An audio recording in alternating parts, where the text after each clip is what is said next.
आज का भारत पिछले 11 वर्षों में एक भारत श्रेष्ठ भारत के रूप में अपने आप को स्थापित किया है। आज भारत विकास भी कर रहा है और विरासत का संरक्षण भी कर रहा है।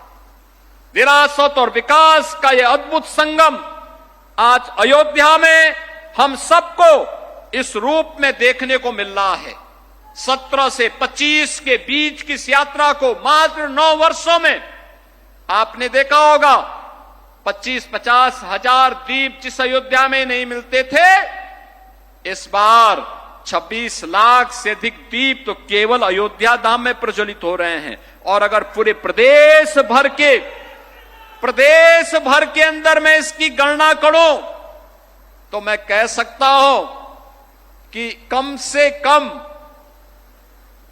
से कम पूरे प्रदेश के अंदर ही 1,51,00,000 दीप अकेले दीपोत्सव के दिन पर जल रहे हैं। और ये जो दीप मैं आज कह रहा हूं 26 लाख तो केवल राम जी की पेड़ी से राम जन्मभूमि और राम घाट, नया घाट आदि में प्रज्वलित हो रहे हैं।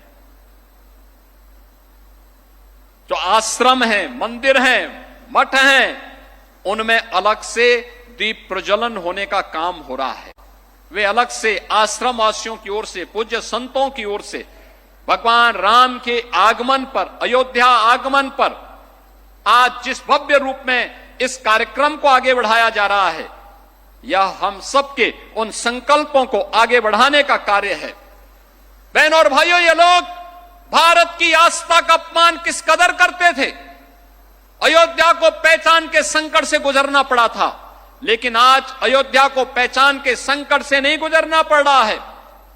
आज तो अयोध्या आस्था के साथ साथ टूरिज्म डेस्टिनेशन का दुनिया का बेहतरीन केंद्र बना है। जिस अयोध्या में कुछ चंद हजार अगर श्रद्धालु आते थे, अव्यवस्था और गंदगी का एक अंबार दिखाई देता था। और अब हर वर्ष 6 करोड़ से लेकर के 10 करोड़ श्रद्धालु अकेले अयोध्या धाम में आ रहे हैं।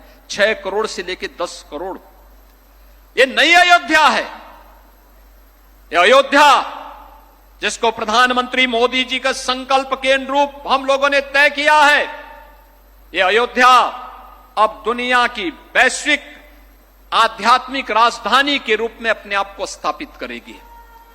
ये अयोध्या भारत की आस्था की राजधानी के रूप में अपने आप को स्थापित करेगा। अयोध्या में सब कुछ होगा जिसको हम लोगों ने अलग अलग थीम के साथ यहां विकसित करने का निर्णय लिया है। सुगम्य अयोध्या भी है तो सुरम्य अयोध्या भी, सक्षम अयोध्या भी तो स्वच्छ और आयुष्मान अयोध्या भी, सांस्कृतिक और आधुनिक अयोध्या भी है तो भावनात्मक अयोध्या भी। आज हर भारतीय आस्था को यहां पर देखने को मिल रहा है। आज दुनिया यहां पर दर्शन करने के लिए आ रही है। आप अयोध्या में श्रद्धालुओं से पूछे तो कश्मीर से लेके कन्याकुमारी तक, कोहिमा से लेके कच्छ तक, भारत के हर राज्य का श्रद्धालु बड़ी आस्था के साथ आता है। दुनिया के अंदर जहां कहीं सनातन धर्मावलंबी रहता है, वह भी बड़ी आस्था के साथ यहां आता है और दुनिया के इस वैश्विक आध्यात्मिक राजधानी का दर्शन करके अपने आप को गौरव की अनुभूति करता है।